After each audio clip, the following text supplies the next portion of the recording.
Hello everyone, I'm going to give you a quick walkthrough on how to solve a Sudoku puzzle.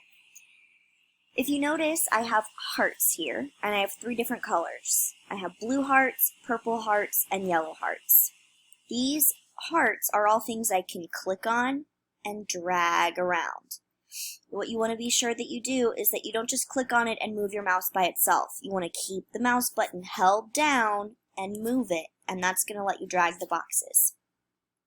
In order to play Sudoku, you want to have one color shape in each row and each column.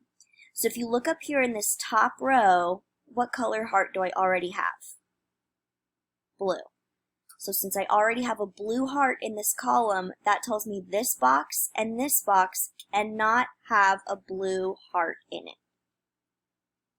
But it also counts for columns. So if I look here in this column, I notice that I have two of them filled in. I have a blue and a yellow and one that's empty. What color would have to go in this empty box?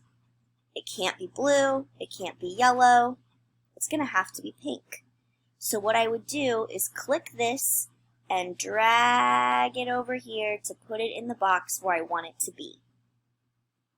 If I made a mistake and I put a heart where I didn't want it, like for example, if I had this here and then I had two blue hearts in this same row and I realized, hey, that can't happen, just click it and drag it back over where it belongs and you can start over. You'll know that you're done when all of the boxes are filled in and you have one color in each row and one color in each column. Good luck!